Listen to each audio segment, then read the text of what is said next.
man who tore down the scaffolding of Western morality left us with a chilling prophecy that the greatest betrayal a powerful soul commits is not through action, but through agreement.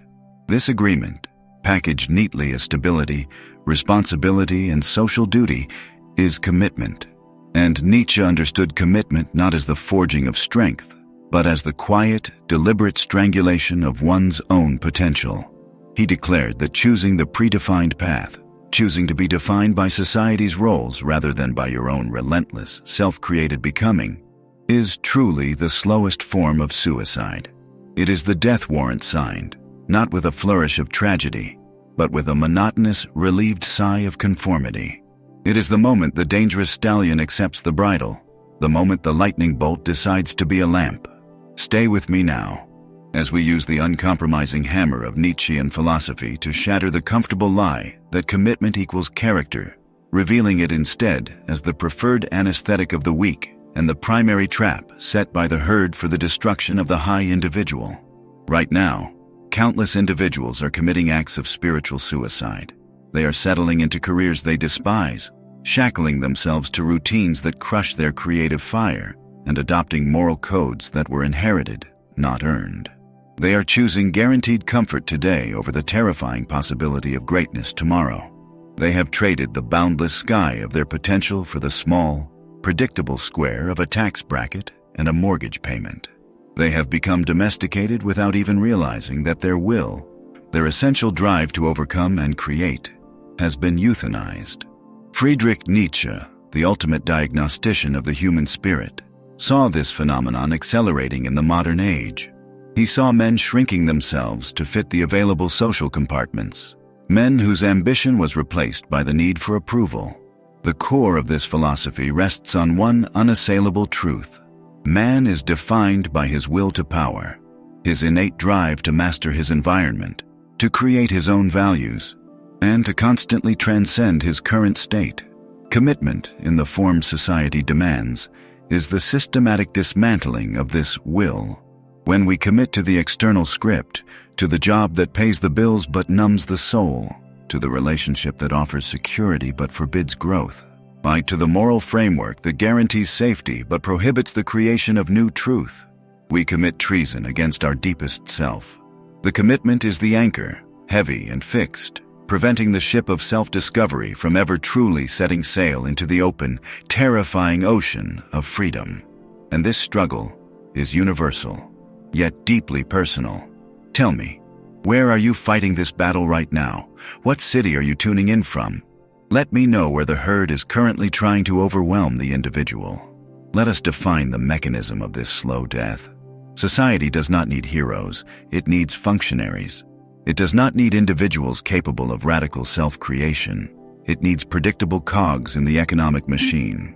The commitment structures, the career ladder, the long-term debt, the traditional family unit, are society's masterpiece of manipulation.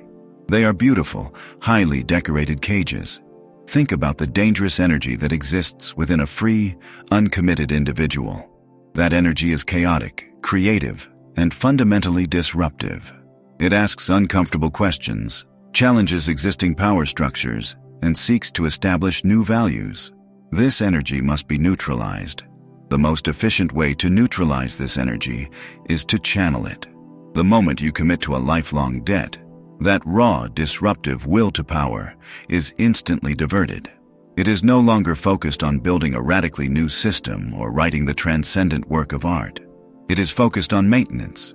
It is focused on paying the interest. The energy of creation becomes the energy of preservation. The visionary is replaced by the provider. The commitment transforms the aspiring Übermensch, Overman, into the last man, the ultimate product of herd morality, who only seeks comfort, predictability, and safety. Nietzsche warned us about the last man. The earth has become small, and on it hops the last man, who makes everything small. We have discovered happiness, say the last men, and they blink. The commitment to a life of comfortable smallness is the first symptom of spiritual decay. It is the surrender to mediocrity disguised as prudence. Consider the professional sphere. A young, brilliant mind, burning with an original idea, seeks funding. To secure stability, he takes a six-figure job at a massive corporation. This is commitment. He tells himself it's temporary, a stepping stone. But the golden handcuffs are forged from comfort and convenience. The hours increase, the responsibilities mount, and the need to maintain the committed lifestyle, the apartment, the car, the social circle, becomes the central organizing principle of his life. The brilliant idea is relegated to weekends, then to late nights, and finally to a faded memory labeled youthful folly.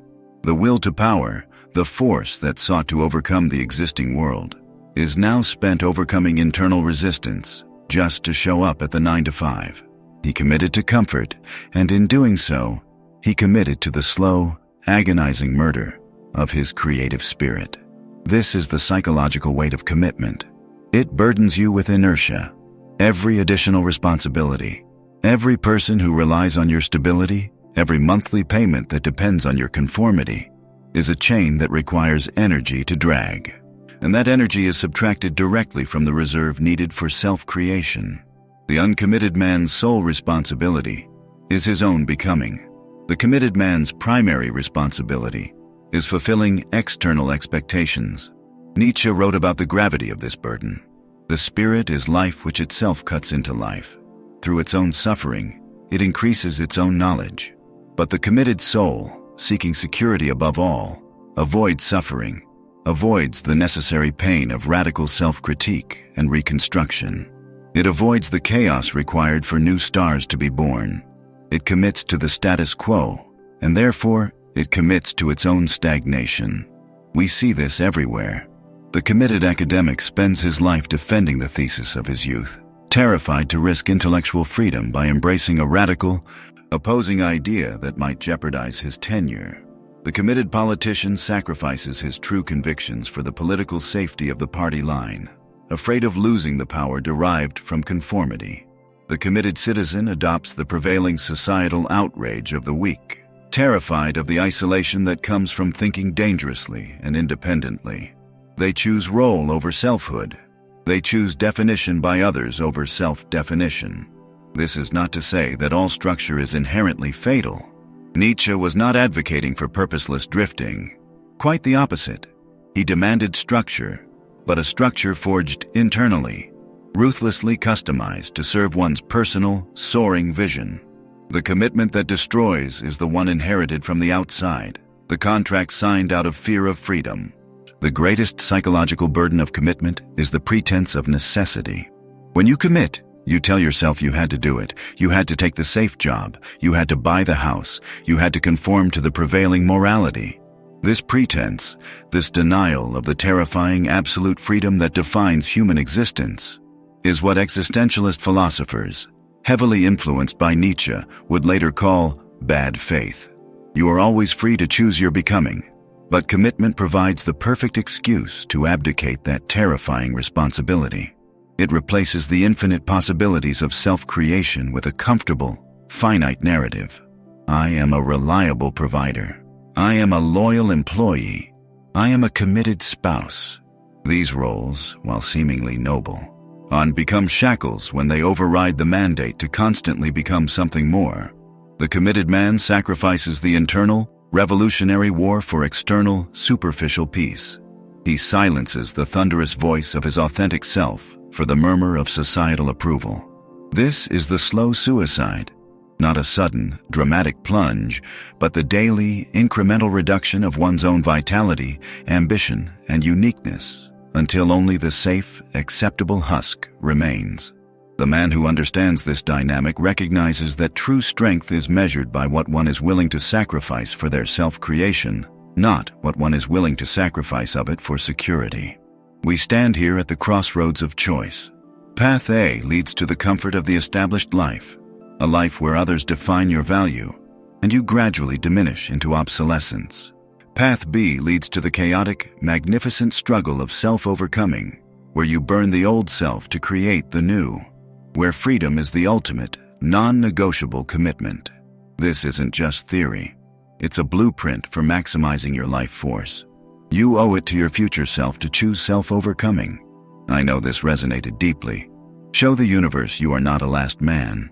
Type this declaration in the comments right now. My commitment is to my becoming. This statement separates the individual from the herd. I demand your full attention to this journey. Subscribe to this channel immediately. Join the few who choose the difficult truth over the comforting lie. We are building the intellectual foundation for true freedom, brick by philosophical brick. Do not stop here. You are just beginning to see the bars of your own cage. The next part will expose the 3 specific contracts of modern life that guarantee your spiritual stagnation. You need to know these hidden rules.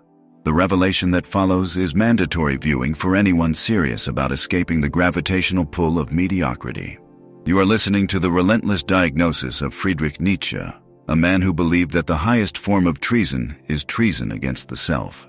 In the first part of this discussion, we rip the veil off the beautiful lie society calls commitment, exposing it as the herd's most sophisticated tool for caging the powerful individual. Now, we must go deeper.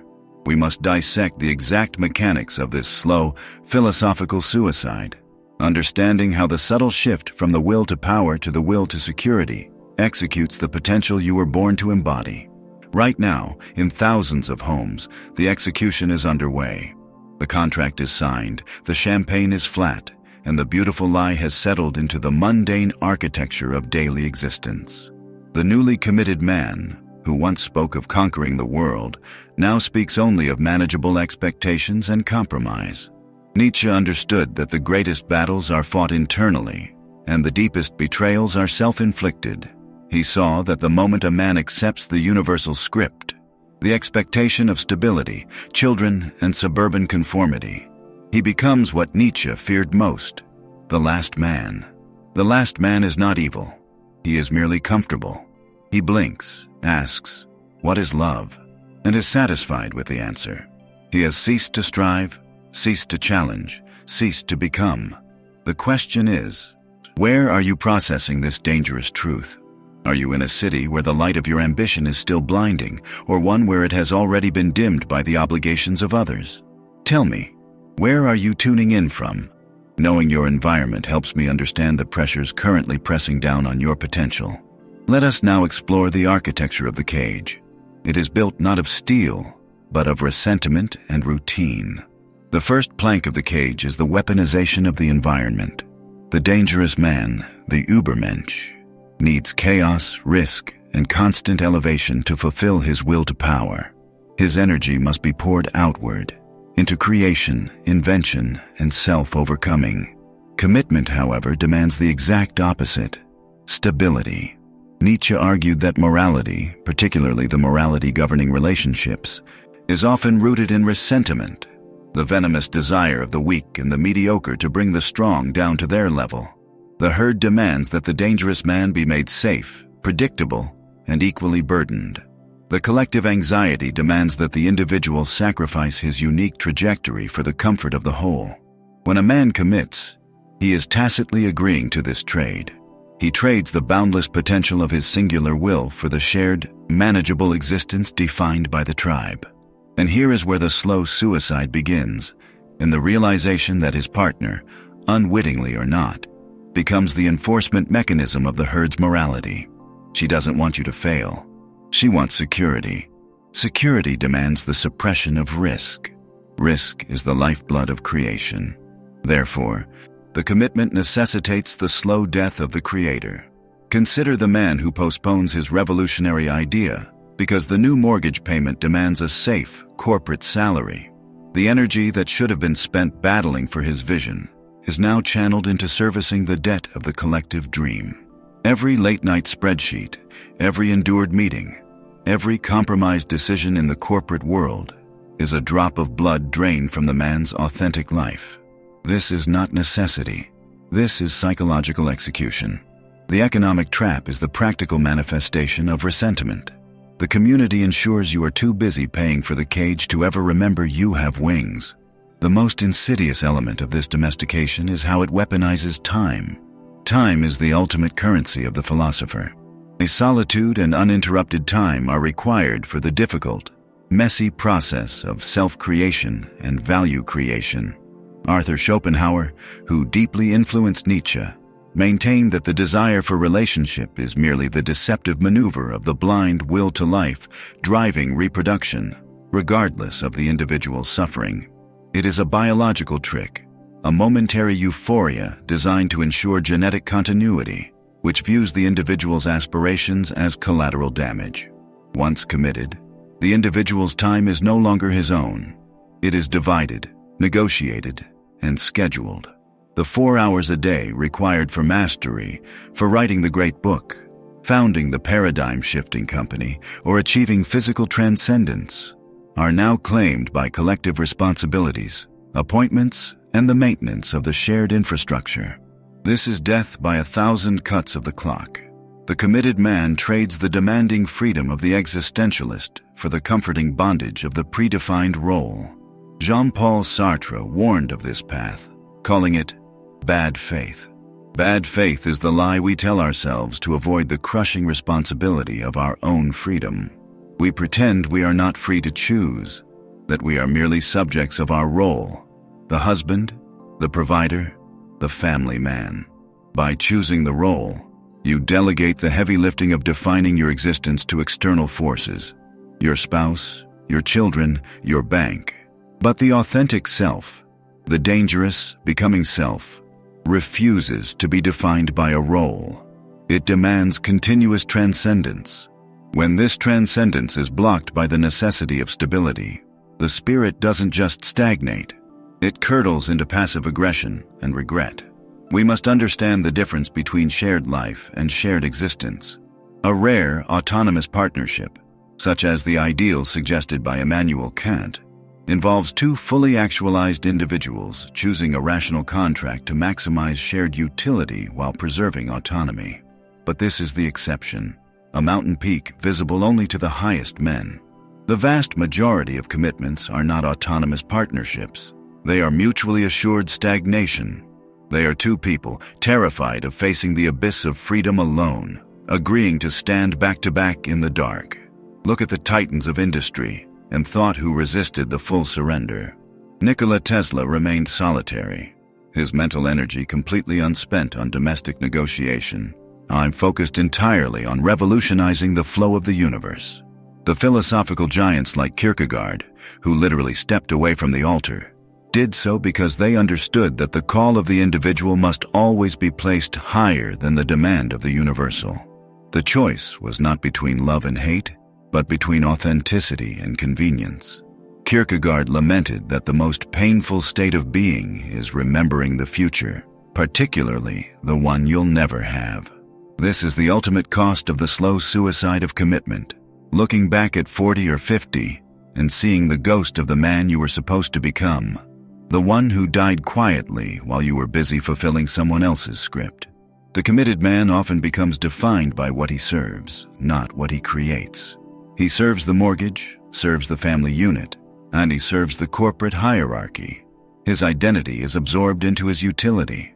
This is the opposite of Nietzsche's call to become a fountainhead of new values.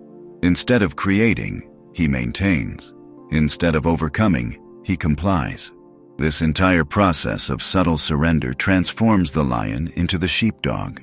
The powerful individual is now harnessed to protect and guide the very flock that fears his true, untamed nature. The danger is not just that the individual dies, but that he dies willingly, wrapping the noose around his own potential and calling it responsibility. He confuses convenience with wisdom, security with strength. This slow death is tragic because it is not imposed by a tyrant, but chosen in a moment of existential weakness, often disguised by a white dress and sentimental music. We have now established the structural and psychological execution of the dangerous man. We have analyzed the mechanics of ressentiment, the theft of time, and the escape into bad faith. But the final part of this journey demands we look at the few who escape, the rebels, the creators, those who manage to forge partnerships that amplify their will rather than subdue it. We must explore the precise blueprint for the autonomous relationship and understand the cost required to live a truly uncompromised life in the face of absolute social pressure. If the dense gravity of this realization is pulling on you, if the philosophical weight of this slow surrender resonates deeply within your unused potential, Then I need you to commit right now. Affirm the truth of your conflict. Write this phrase in the comments below. My becoming demands a different path. Do not hesitate. This act is the first step in rejecting the herd's programming. You are joining the few who dare to think radically about their own existence. Affirm your choice immediately.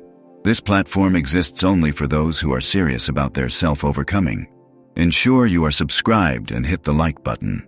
You are securing your access to the truth the tribe fears most. You are choosing the uncomfortable clarity of the philosopher over the numbing comfort of the masses.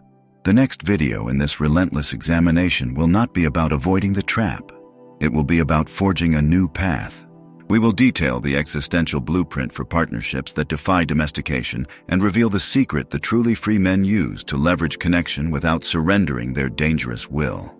You must see the final stage of this process to fully understand the cost of freedom and how to pay it. You are not meant to simply survive. You are meant to become dangerous. Do not miss the final, decisive chapter. For 2 videos, we have navigated the psychological wasteland of modern commitment, tearing down the white lace and champagne lies that mask the herd's master plan. We unmasked the biological lies Schopenhauer exposed, that your most fervent love is merely your genes attempting to secure a future lineage. We confronted the existential terror Sartre identified, the choice to trade genuine, terrifying freedom for the comforting chains of bad faith. But the true price of this compromise, the cost that defines the slowest form of suicide, is not paid in money or even in freedom. It is paid in the currency you can never earn back, time and the self you were supposed to become. The marriage certificate is not merely a contract. It is a meticulously crafted clock, counting down the seconds until your unique, dangerous potential dissolves into collective utility. Think back to the central warning from Nietzsche. Marriage puts an end to many short follies with one long stupidity. That long stupidity is the gradual, systematic elimination of your highest future self. It is the slow, painless poisoning of the will to power, administered daily through mundane obligations, shared finances, and the corrosive weight of someone else's expectations becoming your primary motivation. This realization, this moment of devastating existential clarity, hits differently depending on where you stand, geographically and emotionally. As you absorb this truth, I need to know, what city are you watching this from right now? Drop it below. Let the world know precisely where this dangerous, uncomfortable truth is landing and who is listening. The clashing views of the great philosophers, Nietzsche's demand for self-overcoming, Schopenhauer's cynicism, Kierkegaard's leap of faith, and Kant's cold rationality, all converge on this final, unavoidable verdict. Commitment, as the universal structure dictates, is the gravitational field that pulls the aspiring sovereign into the orbit of the masses. It is the ultimate concession to predictability. Consider the dynamic of inertia. When a man is single, his energy is a chaotic, explosive force directed outward, toward creation, conquest, and self-definition. He is constantly negotiating his boundaries with the world. He remains a bridge, always moving toward the overman, the higher state of being. The only friction he faces is internal, the struggle against his own limitations. But commitment introduces external friction. It establishes a fixed center of gravity, a domestic anchor that demands stability over transcendence. Suddenly, the energy that should be dedicated to mastering physics, founding an empire, or achieving artistic singularity must be redirected toward maintaining the shared orbit. The mortgage payment becomes more urgent than the manuscript. The predictable corporate job becomes necessary because the startup now carries a catastrophic penalty for failure that extends beyond the self. This is the hidden mechanism of the slow suicide. It is not an act of sudden self-destruction. It is the realization, years later, that the path not taken is now structurally impossible. You are bound not by chains, but by threads of duty, comfort, and shared responsibility, so numerous and finely spun that they amount to an unbreakable cable. The ambitious man of 25 did not die dramatically. He was suffocated by the cumulative weight of utility required by the tribe. Nietzsche demanded that the higher man must be a destroyer of old values and a creator of new ones. But how can one destroy the values of the tribe when one is dependent upon the tribe for the safety of one's partner and children? The committed man ceases to be the autonomous creator of values and becomes the diligent maintainer of inherited, universal values. Stability, security, tradition. His spirit, the core of his dangerous originality, atrophies from disuse. We return to the Kantian ideal, the last bastion of hope for the rational man. Kant suggested that marriage could be a rational union of two autonomous beings, choosing partnership not out of biological need or social pressure, but as a reciprocal affirmation of dignity. A rational deal between two complete individuals. This vision is seductive, promising partnership without dissolution of self. But the existentialists showed us why Kant failed. Human beings are not perfectly rational. We are steeped in what Schopenhauer called the will to life, a blind, relentless hormonal impulse. We are subject to the terror of the absurd and the anguish of freedom. When faced with the cold, hard choice between the painful, infinite burden of self-creation and the warm, defined comfort of a role, 99% of humanity chooses the role. They choose the escape from freedom that Sartre denounced as bad faith. The moment life throws a real challenge, a catastrophic business failure, a diagnosis, an existential crisis, the Kantian ideal dissolves. The relationship is tested not by reason, but by need, fear, and biology. And when the chips are down, the pressure from the relationship is always toward the safe, conservative, herd-approved choice. It demands you prioritize the universal, the family unit, over the individual, your dangerous vision. Kierkegaard, who literally chose to sacrifice conventional love for the sake of his authentic selfhood, provided the ultimate framework for this conflict. He distinguished between the aesthetic life, pleasure, sensation, the ethical life, rules, duty, marriage, and the religious life, the terrifying leap of faith into individual, authentic existence.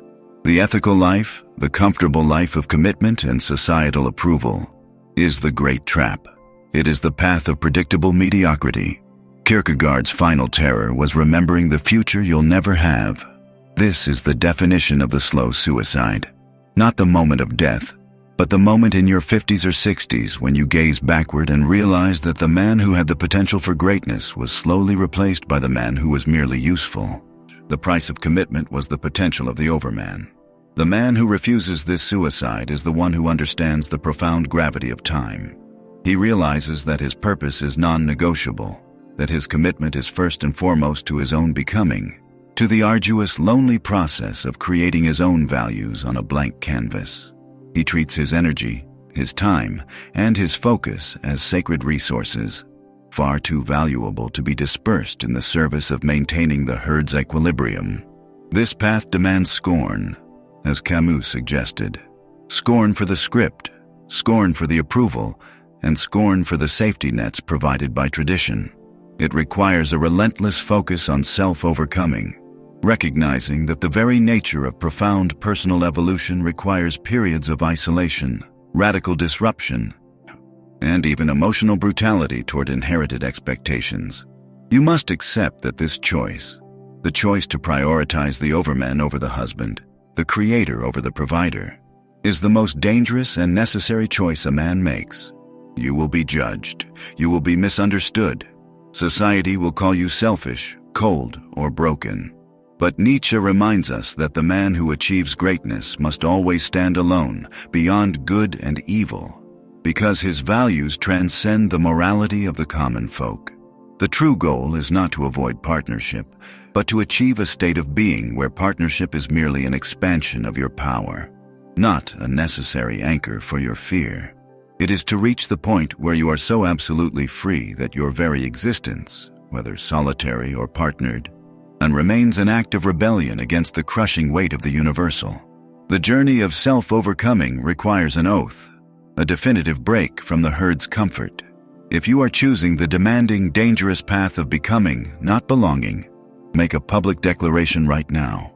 Write this phrase in the comments, sealing this truth into your consciousness. I am the unmarried God.